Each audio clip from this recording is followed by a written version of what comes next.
Alright, this is Quick Skills, and today I'm going to be showing you how to connect multiple devices to your X2 Pro Super Console. This is the one that you would have ordered off of AliExpress.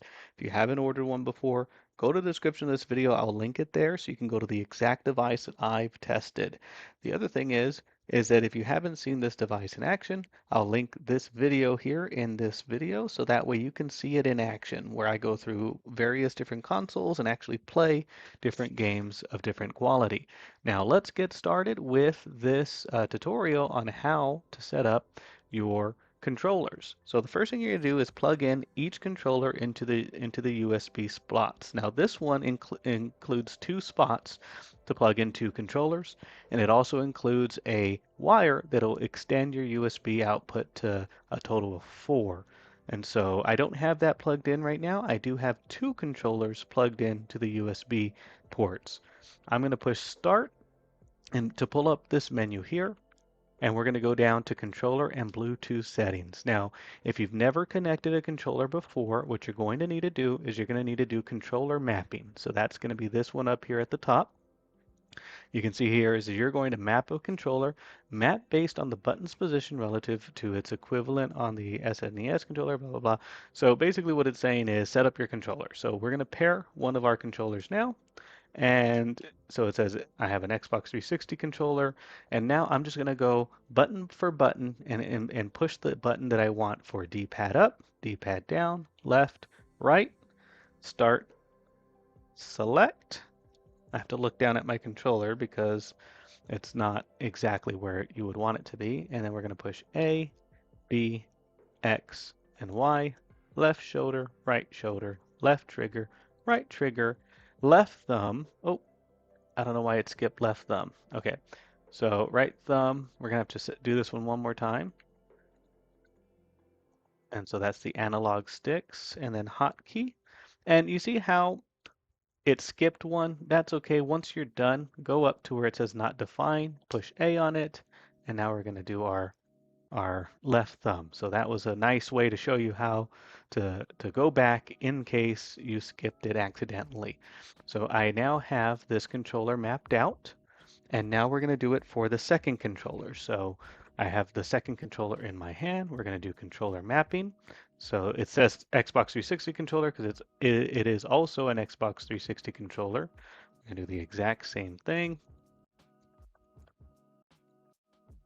Left thumb, right thumb, up, down, left, right, up, left, right. And then I do have a hotkey button. All right. So now both of our controllers are set up. And so now what we want to make sure that we do is where it says player 1's controller, player 2 controller, you're going to want to select a controller for each one. So we have controller number 0 for player 1 and controller number 1 for player 2. And so once you have done that, you're going to go and pick the game that you want to play. So I'm going to put The Simpsons on. That's always seems to be a good one. Let's put on The Simpsons. We're going to load it up. And now both controllers have been configured, or we'll be able to jump in right now and play The Simpsons. So I'm going to test both controllers to make sure that this worked. Just waiting for the game to load. Turn that beautiful sound up. Okay, so here we have player 1. Go with Homer. And I didn't have a chance to put player 2, so let's do it in menu, or in the game.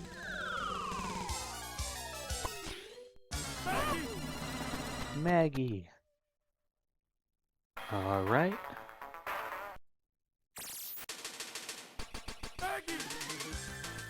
So now we're going to push start over here. We're going to push start. And now both controllers are working. They're both paired. Let's go. As you can see, everything seems to be working all right. That's Bart. Ooh, okay, so Bart's working and Homer's working. So that pretty much takes care of it. If you're running into any other issues, I'm not sure what to tell you, but I would say if you're able to detect the controllers and pair them, then make sure that you're also selecting them. Don't leave it at under default. Default might not sync it exactly the way it needs to be. And you can use that trick to pair up to 8 controllers. So if you have enough USB splitters and you have a game that supports 8 people, you can have eight controllers connected to this to this emulator. Well, thank you so much for watching. That's quick skills showing you how to connect 2 controllers to your X2 Pro Super Console. Let me know if you have any questions. You have a good day.